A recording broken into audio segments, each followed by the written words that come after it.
नमस्कार दोस्तों। आज मैं आपको एक ऐसी जानकारी देने वाला हूं जो आपके स्वास्थ्य के लिए बहुत ही उपयोगी सिद्ध होगी। अगर आप इस ऑडियो को सुनते हैं तो आपके जीवन में बहुत बड़ा बदलाव और बहुत बड़ा स्वास्थ्य लाभ होगा। धन्यवाद। सम्यक आहार। Osho, Sadhana Path, talks from the series Antaryatra, given at Meditation Camp, Ajol, India. Discourse number 3.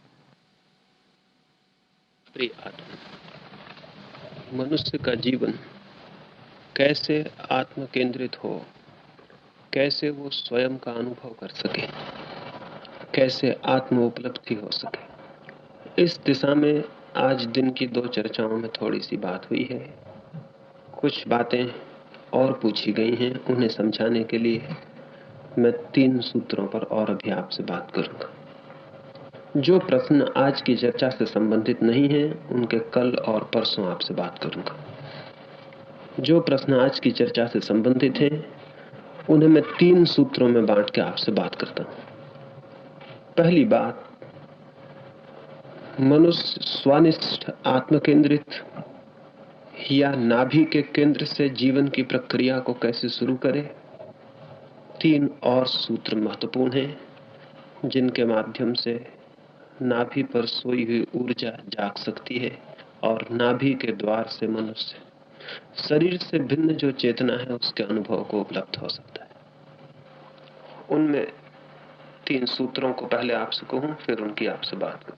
पहला सूत्र है सम्यक व्यायाम, दूसरा सूत्र है सम्यक आहार और तीसरा सूत्र है सम्यक निद्रा। जो व्यक्ति ठीक ठीक श्रम से, ठीक ठीक आहार से और ठीक ठीक निद्रा से वंचित हो जाता है, वो कभी भी नाभि केंद्रित नहीं हो सकता है। और इन तीनों ही चीजों से मनुष्य जाति वंचित हो गई है। मनुष्य अकेला प्राणी है जिसके आहार का कोई ठिकाना नहीं रहा है। बाकी सभी प्राणियों के आहार सुनिश्चित हैं। उनकी मूल प्रवृत्ति, उनकी प्रकृति निर्धारित करती है कि वे क्या खाएं और क्या ना खाएं, और कितना खाएं और कितना ना खाएं, और कब खाएं और कब खाने से रुक जाएं। लेकिन मनुष्य बिल्कुल ही इनडिटर्मिनेट है, वो बिल्कुल अनिश्चित है। न तो उसकी प्रकृति कुछ कहती है कि वो क्या खाए, न उसका बोध कहता है कि वो कितना खाए, न उसकी समझ कोई निर्धारण करती है कि वो कब रुक जाए। ये कोई भी बातें मनुष्य की सब निर्धारित न होने से मनुष्य का जीवन बहुत अनिश्चित दिशाओं में प्रवृत्त हुआ है। लेकिन थोड़ी भी समझ हो, थोड़ी भी बुद्धिपूर्वक, थोड़े भी विचार से, थोड़े भी आंख खोल के आदमी जीना शुरू करे तो आहार को सम्यक कर लेना जरा भी कठिन नहीं है, अत्यंत आसान बात है। उससे ज्यादा आसान कोई बात नहीं हो सकती। सम्यक आहार को 2-3 टुकड़ों में बांट के समझ लेना चाहिए। पहली तो बात, मनुष्य क्या खाए क्या ना खाए। शरीर तो रासायनिक तत्वों से निर्मित होता है। शरीर की सारी प्रक्रिया तो अत्यंत रासायनिक, अत्यंत केमिकल है। अगर एक आदमी के भीतर शराब डाल दी जाए तो शरीर उस रसायन के प्रति प्रवृत्त होगा, नशे से, मूर्छा से भर जाएगा। फिर चाहे वो व्यक्ति कितना ही स्वस्थ, कितना ही शांत क्यों ना हो, नशे की रासायनिकता उसके शरीर पर परिणाम लाएगी। चाहे वो व्यक्ति कितना ही साधु क्यों ना हो, जहर उसे पिला दिया जाए तो उसकी मृत्यु हो जाएगी। सुकरात की मृत्यु जहर के पिला देने से हो गई और गांधी की मृत्यु एक गोली के मार देने से हो गई। गोली ये नहीं देखती है कि यह आदमी साधु है या असाधु है, और जहर भी ये नहीं देखता है कि यह आदमी सुकरात है या कोई साधारण जन है। ना ही नशे ये देखते हैं, ना भोजन ये देखता है कि आप कौन हैं और क्या हैं। उसके तो सीधे सूत्र हैं, वो शरीर की केमिस्ट्री में, शरीर के रसायन में जाके काम करना शुरू कर देते। ऐसा कोई भी भोजन जो मादक है मनुष्य की चेतना में बाधा डालना शुरू करता है। ऐसा कोई भी भोजन जो उत्तेजक है मनुष्य की चेतना को नुकसान पहुंचाना शुरू करता है। ऐसा कोई भी भोजन जो मनुष्य को किसी भी तरह की मूर्छा में, उत्तेजना में, किसी भी तरह की तीव्रता में, किसी भी तरह के विक्षेप में ले जाता हो, वो सभी नुकसान करता है। और उस सब का अंतिम नुकसान और गहरे से गहरा नुकसान नाभि केंद्र पर पहुंचना शुरू हो जाता है। ये शायद आपको ख्याल ना हो, सारी दुनिया में नेचुरोपैथी या नैसर्गिक उपचार मिट्टी की पट्टियों का, शाकाहारी भोजन का, हल्के भोजन का, पानी की पट्टियों का, टब बाथ का प्रयोग करते हैं। लेकिन किसी भी नेचुरोपैथ को अभी ये ख्याल में नहीं बात आई है कि पानी की पट्टियों का, मिट्टी की पट्टियों का या टब बाथ का जो भी परिणाम होता है वो पानी का उतना नहीं है, न मिट्टी का उतना है, बल्कि नाभि केंद्र के ऊपर उनका जो परिणाम होता है उसके कारण वो सारे प्रभाव पड़ते हैं।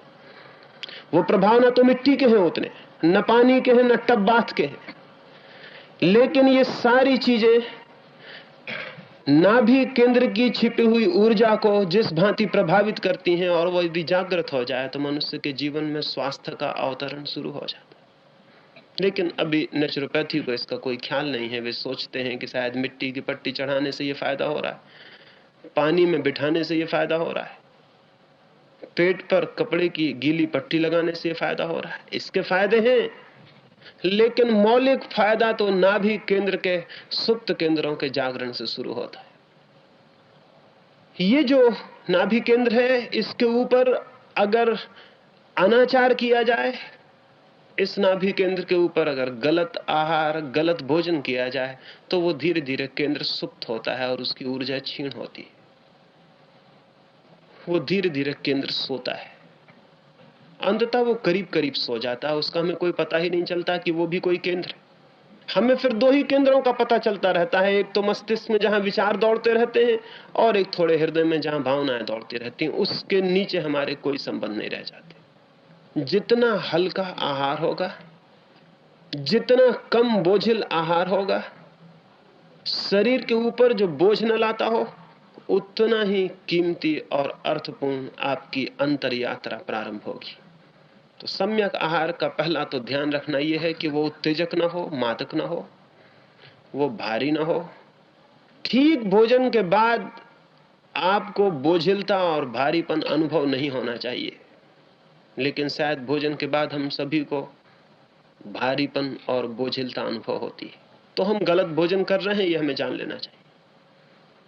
एक बहुत बड़े डॉक्टर ने, केनेथ वाकर ने, अपनी आत्मकथा में लिखा है कि मैं अपने जीवन भर के अनुभव से ये कहता हूं कि लोग जो भोजन करते हैं उनमें से आधे भोजन से उनका पेट भरता है और आधे भोजनों से हम डॉक्टरों का पेट भरता है।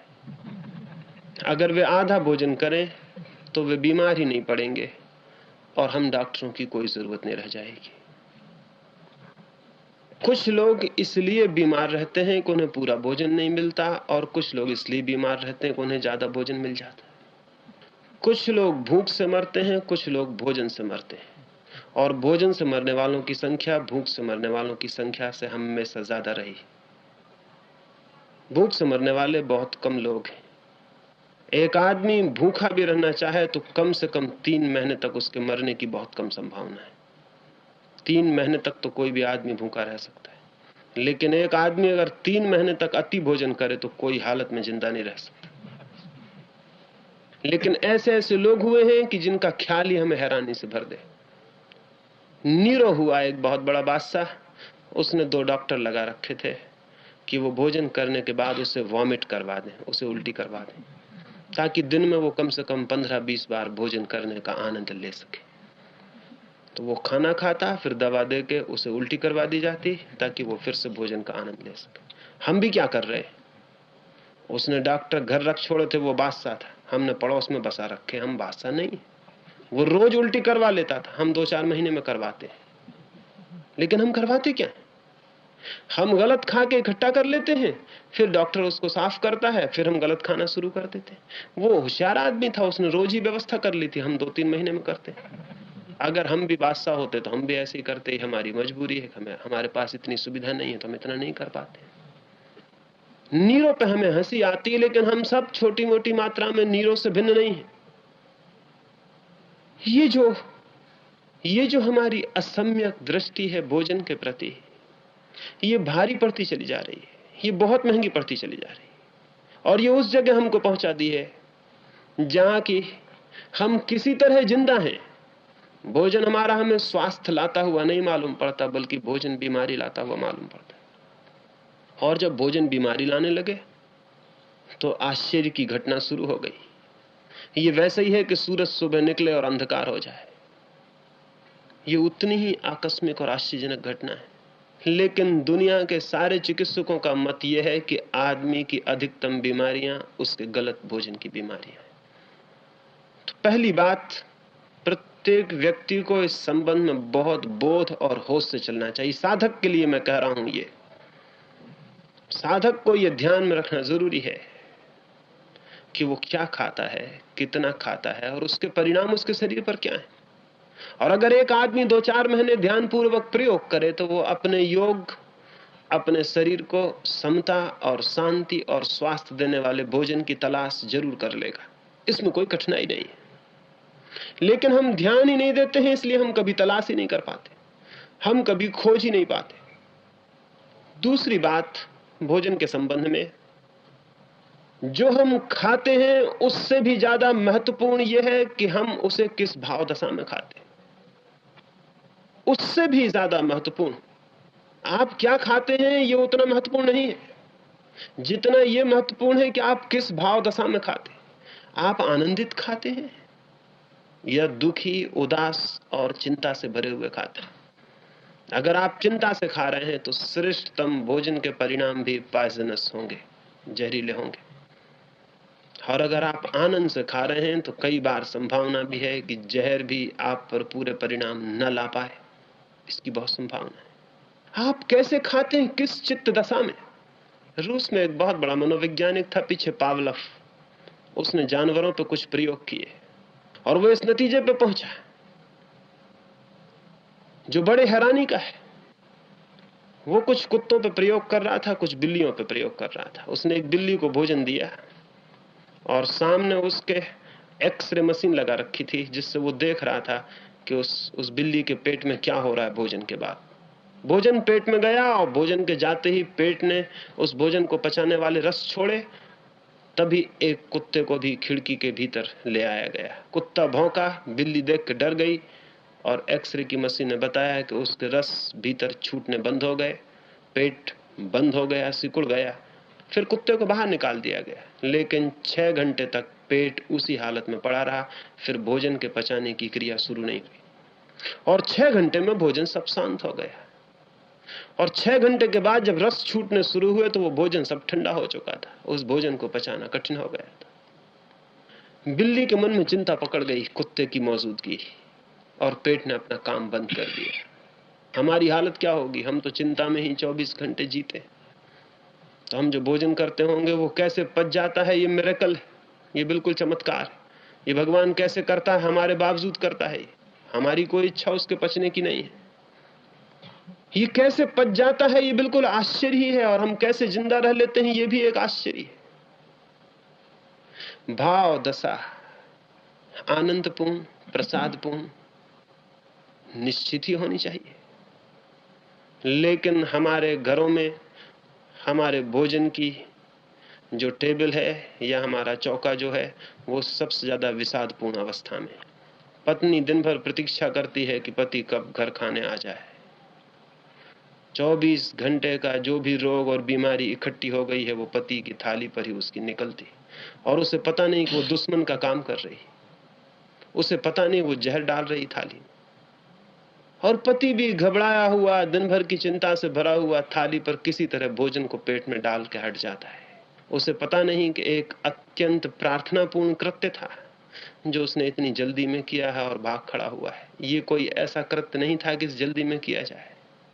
ये उसी तरह किए जाने योग्य था जैसे कोई मंदिर में प्रवेश करता है, जैसे कोई प्रार्थना करने बैठता है, जैसे कोई वीणा बजाने बैठता है, जैसे कोई किसी को प्रेम करता है और उसे एक गीत सुनाता है। ये उससे भी ज्यादा महत्वपूर्ण था। वो शरीर के लिए भोजन पहुंचा रहा था। यह अत्यंत आनंद की भाव दशा में ही पहुंचाया जाना चाहिए। ये एक प्रेमपूर्ण और प्रार्थनापूर्ण कृत्य होना चाहिए। जितने आनंद की, जितनी निश्चिंत और जितनी उल्लास से भरी भाव दशा में कोई भोजन ले सकता है, उतना ही उसका भोजन सम्यक होता चला जाता है। हिंसक भोजन यही नहीं है कि कोई आदमी मांसाहार करता हो। हिंसक भोजन यह भी है कि कोई आदमी क्रोध से आहार करता हो। ये दोनों ही वायलेंट, ये दोनों ही हिंसक है। क्रोध से भोजन करते वक्त, दुख में, चिंता में भोजन करते वक्त भी आदमी हिंसक आहार ही कर रहा है, क्योंकि उसे इस बात का पता ही नहीं है कि वो जब किसी और का मांस लाके खा लेता है तब तो हिंसक होता ही है, लेकिन जब क्रोध और चिंता में उसका अपना मांस भीतर जलता हो तब वो जो भोजन कर रहा है वो भी अहिंसक नहीं हो सकता है। वहां भी हिंसा मौजूद है।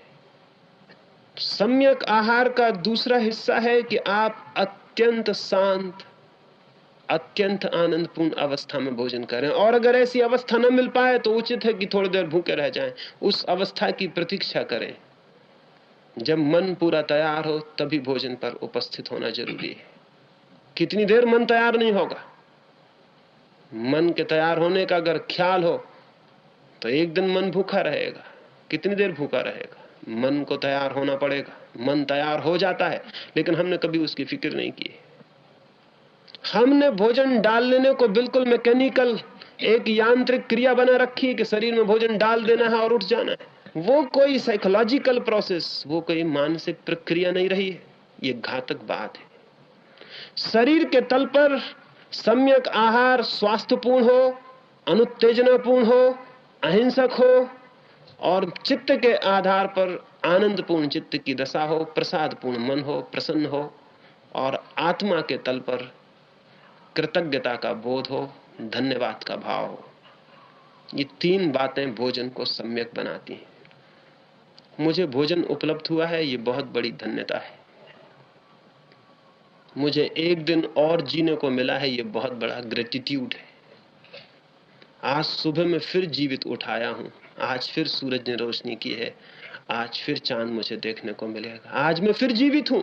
जरूरी नहीं था कि मैं आज जीवित होता, आज मैं कब्र में भी हो सकता था, लेकिन आज मुझे फिर जीवन मिला है। और मेरे द्वारा कुछ भी कमाई नहीं की गई जीवन पाने को, जीवन मुझे मुफ्त मिला है। इसके लिए कम से कम धन्यवाद का, मन में अनुग्रह का, ग्रेटिट्यूड का कोई भाव होना चाहिए। भोजन हम कर रहे हैं, पानी हम पी रहे हैं, श्वास हम ले रहे हैं, इस सब के प्रति अनुग्रह का बोध होना चाहिए। समस्त जीवन के प्रति, समस्त जगत के प्रति, समस्त सृष्टि के प्रति, समस्त प्रकृति के प्रति, परमात्मा के प्रति एक अनुग्रह का बोध होना चाहिए कि मुझे एक दिन और जीवन का मिला, मुझे एक दिन और भोजन मिला, मैंने एक दिन और सूरज देखा, मैंने आज और फूल खिले देखे, आज मैं और जीवित था। रविंद्रनाथ की मृत्यु आई, उसके 2 दिन पहले उन्होंने कहा कि हे परमात्मा, मैं कितना अनुग्रहित हूं, कैसे कहूं। तूने मुझे जीवन दिया जिसे जीवन पाने की कोई भी पात्रता ना थी। तूने मुझे श्वासें दी जिसके श्वास पाने का कोई अधिकार ना था। तूने मुझे सौंदर्य के आनंद के अनुभव दिए जिनके लिए मैंने कोई भी कमाई ना की थी। तो मैं धन्य रहा हूं और तेरे बोझ से, अनुग्रह के बोझ से दब गया हूं। और अगर तेरे इस जीवन में मैंने कोई दुख पाया हो, कोई पीड़ा पाई हो, कोई चिंता पाई हो, तो वो मेरा कसूर रहा होगा। तेरा जीवन तो बहुत बहुत आनंदपूर्ण था, वो मेरी कोई भूल रही होगी। तो मैं नहीं कहता हूं तुझसे कि मुझे मुक्ति दे दे जीवन से। अगर तू मुझे फिर से योग्य समझे तो बार बार मुझे जीवन में भेज देना। तेरा जीवन अत्यंत आनंदपूर्ण था और मैं अनुग्रहित हूं। ये जो भाव है, ये जो कृतज्ञता का भाव है वो समस्त जीवन के साथ संयुक्त होना चाहिए। आहार के साथ तो बहुत विशेष रूप से, तो ही आहार सम्यक हो पाता है। दूसरी बात है सम्यक श्रम, वो भी जीवन से विच्छिन्न हो गया, वो भी अलग हो गया। श्रम एक लज्जापूर्ण कृत्य हो गया, वो एक शर्म की बात हो गई। एक पश्चिम के विचारक आल्बेर कामू ने अपने एक पत्र में मजाक में लिखा है कि एक जमाना ऐसा भी आएगा कि लोग अपना प्रेम भी नौकर के द्वारा करवा लेंगे। अगर किसी को किसी से प्रेम हो जाएगा तो एक नौकर लगा देगा बीच में कि तू मेरी तरफ से प्रेम कर। ये संभावना किसी दिन घट सकती है, क्योंकि और सब तो हम दूसरों से करवाना शुरू कर दिए हैं। सिर्फ प्रेम भर एक बात रह गई जो हम खुद ही करते हैं। प्रार्थना हम दूसरे से करवाते हैं, एक पुरोहित को रखवा लेते हैं, कहते हैं हमारी तरफ से प्रार्थना कर दो, हमारी तरफ से यज्ञ कर दो। मंदिर में एक पुजारी पाल लेते हैं, उससे कहते हैं तुम हमारी तरफ से पूजा कर देना। प्रार्थना और पूजा भी हम नौकरों से करवा लेते हैं। तो कोई आश्चर्य नहीं है जब परमात्मा से प्रेम का कृत्य हम नौकरों से करवा लेते हैं, तो कोई बहुत कठिन नहीं है कि किसी दिन समझदार आदमी अपना प्रेम भी नौकरों से करवा ले। इसमें कौन सी कठिनाई? और जो नहीं नौकरों से करवा सकेंगे वो लज्जित होंगे कि हम गरीब आदमी, हमको खुद ही अपना प्रेम करना पड़ता। ठीक भी है, ये संभव हो सकता है, क्योंकि जीवन में और बहुत कुछ महत्वपूर्ण है जो हमने नौकरों से करवाना शुरू कर दिया, और हमें इस बात का पता ही नहीं है कि उसको खो के हमने क्या खो दिया है। सारे जीवन की जो भी शक्ति है वो सब खो गई है, क्योंकि मनुष्य का शरीर, मनुष्य के प्राण किसी विशिष्ट श्रम के लिए निर्मित है, और उस सारे श्रम से उसे खाली छोड़ दिया गया। सम्यक श्रम भी मनुष्य की चेतना और ऊर्जा को जगाने के लिए अनिवार्य हिस्सा है। अब्राहम लिंकन एक दिन सुबह सुबह अपने घर बैठा अपने जूतों पर पालिश करता था। उसका एक मित्र आया और उस मित्र ने कहा, लिंकन ये क्या करते हो, तुम खुद ही अपने जूतों पर पालिश करते हो? लिंकन ने कहा, तुमने मुझे हैरानी में डाल दिया, तुम क्या दूसरों के जूतों पर पालिश करते हो? मैं अपने ही जूतों पर पालिश कर रहा हूं, तुम क्या दूसरों के जूतों पर पालिश करते हो? उसने कहा कि नहीं, मैं तो दूसरों से करवाता हूं। लिंकन ने कहा, दूसरों के जूतों पर पालिश करने से भी बुरी बात यह है कि तुम किसी आदमी से जूते पे पालिश करवाओ। इसका मतलब क्या है? इसका मतलब यह है कि जीवन से सीधे संबंध हम खो रहे हैं। जीवन के साथ हमारे सीधे संबंध श्रम के संबंध है। प्रकृति के साथ हमारे सीधे संबंध हमारे श्रम के संबंध है। कन्फ्यूशियस के जमाने में, कोई 3000 वर्ष पहले, कन्फ्यूशियस एक गांव में घूमने गया था। उसने एक बगीचे में एक माली को देखा। एक बूढ़ा माली कुएं से पानी खींच रहा है। बूढ़े माली का कुएं से पानी खींचना बड़ा कष्टपूर्ण है। वो बुढ़ा लगा हुआ है पानी को, जहां बैल लगाए जाते हैं वहां बुढ़ा लगा हुआ है, और उसका जवान लड़का लगा हुआ है। वो दोनों पानी खींच रहे हैं। वो बूढ़ा बहुत बूढ़ा है। कन्फ्यूशियस को ख्याल हुआ, क्या इस बूढ़े को अब तक पता नहीं है कि बैलों या घोड़ों से पानी खींचा जाने लगा है? ये खुद ही लगा हुआ खींच रहा है। ये कहां के पुराने ढंग को अख्तियार किए हुए है? तो वो बूढ़ा आदमी के पास कन्फ्यूशियस गया और उससे बोला कि मेरे मित्र, क्या तुम्हें पता नहीं है, नई इजाद हो गई है, लोग घोड़े और बैलों को जोत के पानी खींचते हैं, तुम खुद लगे हुए। उस बूढ़े ने कहा, धीरे बोलो, धीरे बोलो, क्योंकि मुझे तो कुछ खतरा नहीं, लेकिन मेरा जवान लड़का न सुन ले। कन्फ्यूशियस ने कहा, तुम्हारा मतलब? मुझे सब इजाद पता है, लेकिन सब इजाद आदमी को श्रम से दूर करने वाली है, और मैं नहीं चाहता कि मेरा लड़का श्रम से दूर हो जाए, क्योंकि जिस दिन वो श्रम से दूर होगा उसी दिन जीवन से भी दूर हो जाए। जीवन और श्रम समानार्थक है। जीवन और श्रम एक ही अर्थ रखते हैं, लेकिन धीरे धीरे हम उनको धन्यभागी कहने लगे जिनको श्रम नहीं करना पड़ता है, और उनको अभागे कहने लगे जिनको श्रम करना पड़ता है। और ये हुआ भी। एक अर्थ में बहुत से लोगों ने श्रम करना छोड़ दिया, तो कुछ लोगों पर बहुत श्रम पड़ गया। बहुत श्रम प्राण ले लेता है, कम श्रम भी प्राण ले लेता है। इसलिए मैंने कहा, सम्यक श्रम, श्रम का ठीक ठीक विभाजन हर आदमी के हाथ में श्रम होना चाहिए, और जितनी तीव्रता से और जितने आनंद से और जितने अहोभाव से कोई आदमी श्रम के जीवन में प्रवृत्त होगा, उतना ही पाएगा कि उसकी जीवन धारा मस्तिष्क से उतर के नाभि के करीब आनी शुरू हो गई। क्योंकि श्रम के लिए मस्तिष्क की कोई जरूरत नहीं होती, श्रम के लिए हृदय की भी कोई जरूरत नहीं होती। श्रम तो सीधा नाभि से ही ऊर्जा को ग्रहण करता है और निकलता है। थोड़ा श्रम, ठीक आहार के साथ साथ थोड़ा श्रम अत्यंत आवश्यक है। और ये इसलिए नहीं कि ये किसी और के हित में है। क्या आप गरीब की सेवा करें तो ये गरीब के हित में, क्या आप जाके गांव में खेतीबाड़ी करें तो ये किसानों के हित में, क्या आप कोई श्रम करेंगे तो बहुत बड़ी समाज सेवा कर रहे हैं। झूठी हैं ये बातें। ये आपके हित में है और किसी के हित में नहीं। किसी के और के हित का इससे कोई संबंध नहीं। किसी और का हित इससे हो जाए वो बिल्कुल दूसरी बात है, लेकिन ये आपके हित में है।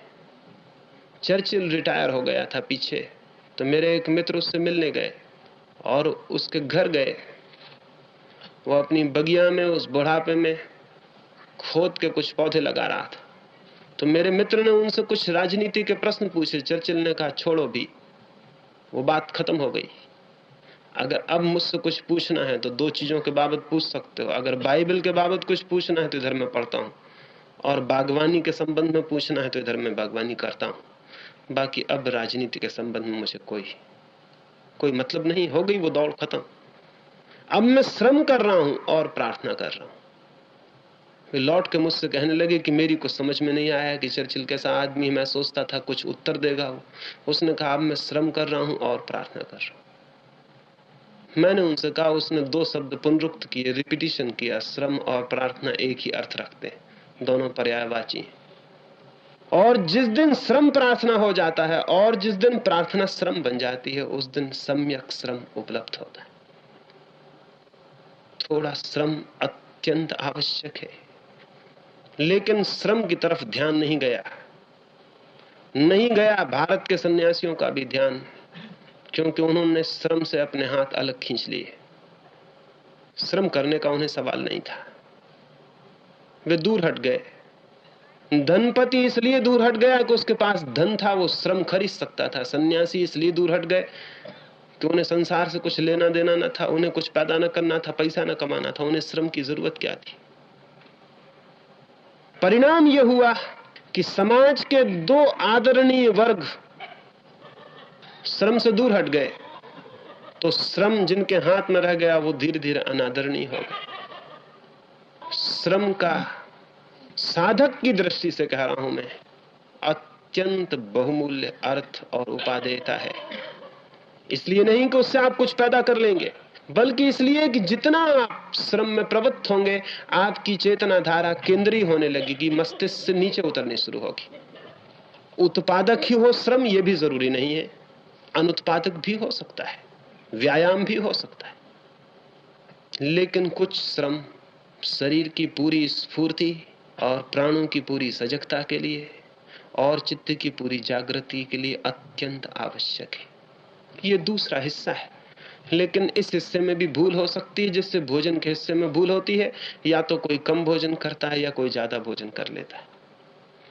वैसी भूल यहां भी हो सकती है, या तो कोई श्रम नहीं करता या फिर ज्यादा श्रम कर सकता है। पहलवान ज्यादा श्रम कर लेते हैं, वो रुग्ण अवस्था है। पहलवान कोई स्वस्थ आदमी नहीं है।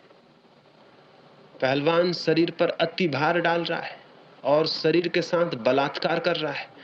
तो शरीर के साथ बलात्कार किया जाए तो शरीर के कुछ अंग, कुछ मसल्स अधिक विकसित हो सकते हैं, लेकिन कोई पहलवान ज्यादा नहीं जीता, कोई पहलवान स्वस्थ नहीं मरता। ये आपको पता है। चाहे गामा हो, चाहे सेंडो हो, चाहे दुनिया के कोई बड़े से बड़े शरीर के पहलवान हो, वे सभी अस्वस्थ मरते हैं, जल्दी मरते हैं और खतरनाक बीमारियों से मरते हैं। शरीर के साथ बलात्कार मसल्स को फुला सकता है, शरीर को दर्शनीय बना सकता है, एग्जीबिशन के योग बना सकता है, लेकिन एग्जीबिशन, प्रदर्शन और जिंदगी में बड़ा फर्क है। जीने में और स्वस्थ होने में और प्रदर्शन योग्य होने में बड़ा फर्क है। तो ना तो कम और न ज्यादा। हर व्यक्ति को खोज लेना चाहिए अपने योग, अपने शरीर के योग, कि वो कितना श्रम करे कि ज्यादा स्वस्थ और ताजा जी सके। जितनी ताजगी होगी, जितना भीतर स्वस्थ हवा होगी, जितनी श्वास श्वास आनंदपूर्ण होगी, उतना ही जीवन आंतरिक होने में सक्षम होता है। सिमोन वेल ने, एक फ्रेंच विचारिका ने, एक बड़ी अद्भुत बात अपनी आत्मकथा में लिखी है। उसने लिखा है कि मैं 30 वर्ष की उम्र तक हमेशा बीमार थी, मेरे सिर में दर्द था, अस्वस्थ थी, लेकिन ये तो मुझे 40 साल की उम्र में पता चला कि मैं 30 साल तक साथ साथ नास्तिक भी थी, और जब मैं स्वस्थ हुई तो मुझे पता नहीं कि मैं कब आस्तिक हो गई। और ये तो बाद में सोचने पर मुझे दिखाई पड़ा कि मेरे बीमार और रुग्ण होने का संबंध भी मेरी नास्तिकता से था। जो आदमी रुग्ण और बीमार है वो परमात्मा के प्रति धन्यवाद से भरा हुआ नहीं हो सकता। उसके मन में थैंकफुलनेस नहीं हो सकती परमात्मा के प्रति, उसके मन में क्रोध ही होता है। और जिसके प्रति क्रोध हो उसको स्वीकार करना असंभव है, और जिसके प्रति क्रोध हो वो तो ना हो, यही भावना होती है कि वो ना हो। तो अगर जीवन ठीक श्रम और ठीक व्यायाम पर एक विशिष्ट स्वास्थ्य के संतुलन को नहीं पाता है, तो आपके चित्त में जीवन के मूल्यों के प्रति एक निषेध का भाव, एक नेगेटिव वैल्यू, एक विरोध का भाव, एक विद्रोह का भाव होना स्वाभाविक है। सम्यक श्रम परम आस्तिकता की सीढ़ियों में एक अनिवार्य सीढ़ी है। तीसरी बात है सम्यक निद्रा। भोजन अव्यवस्थित हुआ है, श्रम अराजक हो गया है, और निद्रा की तो बिल्कुल ही हत्या की गई। मनुष्य जाति की सभ्यता के विकास में सबसे ज्यादा जिस चीज को हानि पहुंची है वो निद्रा है। जिस दिन से आदमी ने प्रकाश की इजाद की, उसी दिन से निद्रा के साथ उपद्रव शुरू हो गए। और फिर जैसे जैसे आदमी के हाथ में साधन आते गए, उसे ऐसा लगने लगा कि निद्रा एक अनावश्यक बात है। समय खराब होता है, जितनी देर हम नींद में रहते हैं समय फिजूल गया। तो जितनी कम नींद से चल जाए उतना अच्छा, क्योंकि नींद का भी कोई जीवन की गहरी प्रक्रियाओं में दान है, कंट्रीब्यूशन है, ये तो ख्याल में नहीं आता। नींद का समय तो व्यर्थ गया समय है। तो जितने कम सो लें उतना अच्छा, जितने जल्दी ये नींद से निपटारा हो जाए उतना अच्छा। एक तरफ तो इस तरह के लोग थे जिन्होंने नींद को कम करने की दिशा शुरू की, और दूसरी तरफ साधु सन्यासी थे। उनको ऐसा लगा कि नींद जो है, मूर्छा जो है, ये शायद आत्मज्ञान की या आत्म अवस्था की उल्टी अवस्था है निद्रा। तो निद्रा लेना ठीक नहीं है, तो जितनी कम नींद ली जाए उतना ही अच्छा है। और भी साधुओं को एक कठिनाई थी कि उन्होंने चित्त में बहुत से सप्रेशंस इकट्ठे कर लिए, बहुत से दमन इकट्ठे कर लिए। नींद में उनके दमन उठ के दिखाई पड़ने लगे, सपनों में आने लगे। तो नींद से एक भय पैदा हो गया, क्योंकि नींद में वे सारी बातें आने लगी जिनको दिन में उन्होंने अपने से दूर रखा है। जिन स्त्रियों को छोड़ के वे जंगल में भाग आए हैं, नींद में वे स्त्रियां मौजूद होने लगी, वे सपनों में दिखाई पड़ने लगी। जिस धन को, जिस यश को छोड़ के वे चले आए हैं, सपने में उनका पीछा करने लगा। तो उन्हें ऐसा लगा कि नींद तो बड़ी खतरनाक है, हमारे बस के बाहर है, तो जितनी कम नींद हो उतना अच्छा। तो साधुओं ने सारी दुनिया में एक हवा पैदा की कि नींद कुछ गैर आध्यात्मिक, अनस्पिरिचुअल बात है। ये अत्यंत मूढ़तापूर्ण बात है। एक तरफ वे लोग थे जिन्होंने नींद का विरोध किया, क्योंकि ऐसा लगा फिजूल है नींद, इतनी सोने की क्या जरूरत है, जितनी देर हम जागेंगे उतना ही ठीक है। क्योंकि गणित और हिसाब लगाने वाले, स्टैटिस्टिक्स जोड़ने वाले लोग बड़े अद्भुत हैं। उन्होंने हिसाब लगा लिया कि एक आदमी 8 घंटे सोता है, तो समझो कि दिन का तिहाई हिस्सा तो सोने में चला गया। और एक आदमी अगर 60 साल जीता है तो 20 साल तो फिजूल गए, 20 साल बिल्कुल बेकार चले गए। 60 साल की उम्र 40 ही साल की रह गई।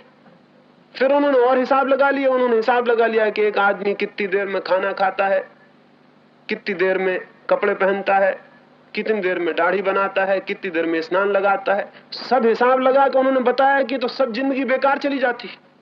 आखिर में उतना समय कम करते चले गए तो पता चला कि दिखाई पड़ता है कि आदमी 60 साल जिया, 20 साल नींद में चले गए, कुछ साल भोजन में चले गए, कुछ साल स्नान करने में चले गए, कुछ खाना खाने में चले गए, कुछ अखबार पढ़ने में चले गए, सब बेकार चला गया, जिंदगी में कुछ बचता नहीं।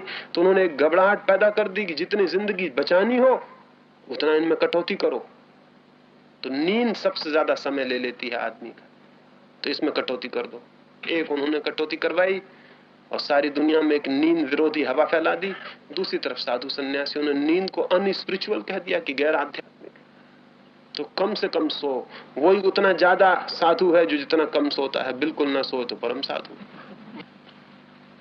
ये दो बातों ने नींद की हत्या की, और नींद की हत्या के साथ ही मनुष्य के जीवन के सारे गहरे केंद्र हिल गए, अव्यवस्थित हो गए, अपरूटेड हो गए। हमें पता ही नहीं चला कि मनुष्य के जीवन में जो इतना अस्वास्थ्य आया, इतना असंतुलन आया, उसके पीछे निद्रा की कमी काम कर गई। जो आदमी ठीक से नहीं सो पाता वो आदमी ठीक से जी ही नहीं सकता। निद्रा फिजूल नहीं है। 8 घंटे व्यर्थ नहीं जा रहे हैं, बल्कि 8 घंटे आप सोते हैं, इसलिए आप 16 घंटे जाग पाते, नहीं तो आप 16 घंटे जाग नहीं सकते। वह 8 घंटों में जीवन ऊर्जा इकट्ठी होती है, प्राण पुनरुज्जीवित होते हैं, और आपके मस्तिष्क के और हृदय के केंद्र शांत हो जाते हैं, और नाभि के केंद्र से जीवन चलता है 8 घंटे तक। निद्रा में आप वापस प्रकृति के और परमात्मा के साथ एक हो गए होते हैं, इसलिए पुनरुज्जीवित होते हैं। अगर किसी आदमी को सताना हो, टार्चर करना हो, तो उसे नींद से रोकना सबसे बढ़िया तरकीब हजारों साल में इजाद की गई। उससे आगे नहीं बढ़ा जा सका अब तक। अभी भी रूस में या हिटलर ने जर्मनी में जिन कैदियों को सताया, उनमें सबसे सताने की जो तरकीब काम में लाई गई वो नींद। सोने मत दो किसी कैदी को, बस उसकी जिंदगी में इतना टार्चर पैदा हो जाता है जिसका हिसाब नहीं। तो कैदियों के पास आदमी लगा छोड़े थे,